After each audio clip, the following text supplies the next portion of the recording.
साथियों नमस्कार। आज मैं बात करने वाला हूँ केरला के वेम्बनाड झील के बारे में।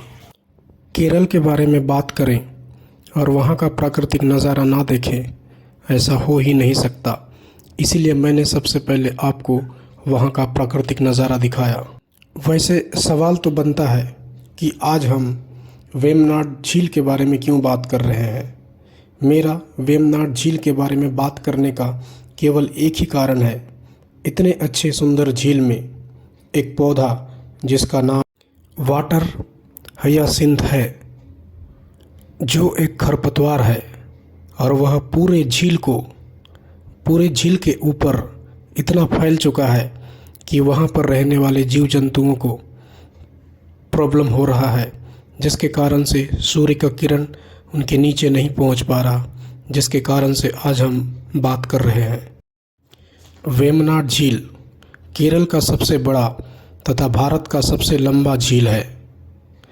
इस झील को कई नामों से जानते हैं, जैसे वेम्बनाड कायाल, वेम्बनाड कोल, पुन्नामाडा झील, कोच्चि झील तथा 4 मुख्य नदियाँ इसमें आकर मिलती है, जैसे मिनान झील, अच्छान कोविल, पाम्पा, मणिमाला।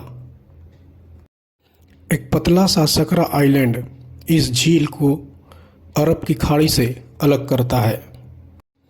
इस झील में हर साल अगस्त के महीने में वल्लमकली और नेहरू ट्रॉफी बोट रेस होता है, जिसे स्नेक बोट रेस भी कहते हैं। यदि इसका एरिया को देखें तो 230 स्क्वायर किलोमीटर, इसका लेंथ 96.5 किलोमीटर है। इसमें एक पोर्ट जिसे कोच्चि पोर्ट कहा जाता है, वेलिंगटन आइलैंड में बना हुआ है। कोट्टानाड को the rice of ball of Kerala के नाम से जानते हैं। यह लोवेस्ट एल्टीट्यूड इन इंडिया है। यह उन कुछ दुनिया के कुछ स्थानों में है जिनमें सी लेवल के नीचे खेती किया जाता है।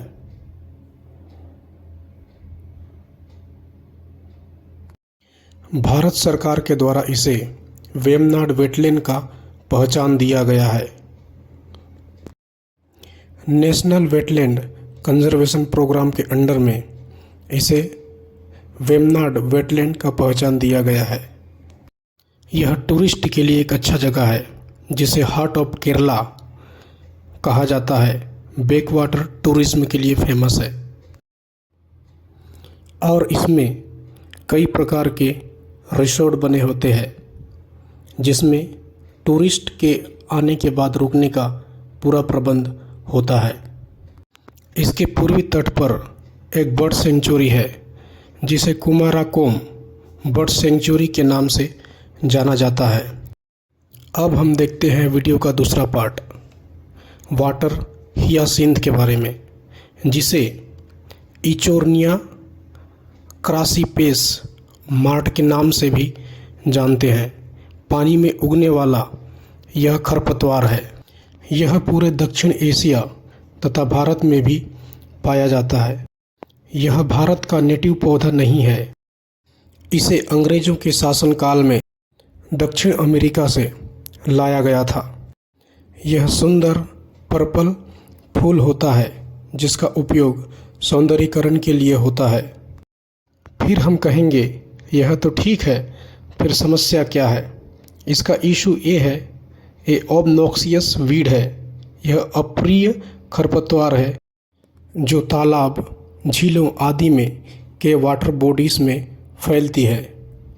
यह सूर्य की किरण को नीचे जाने नहीं देती, जिसके कारण से जीवों को प्रॉब्लम होता है तथा पानी में वाटर की कमी होती है। यह उपजाऊ वनस्पति है और बंद वाटर बॉडीज़ को पूरी तरह से फैलकर बंद कर देता है। सूर्य के किरण से काटता है, पानी का ऑक्सीजन लेवल को कम करता है, कॉमर्शियल इस्तेमाल के लायक नहीं होता। इसे समय समय पर निकालने के लिए बहुत खर्चा होता है तथा मजदूर चाहिए होता है।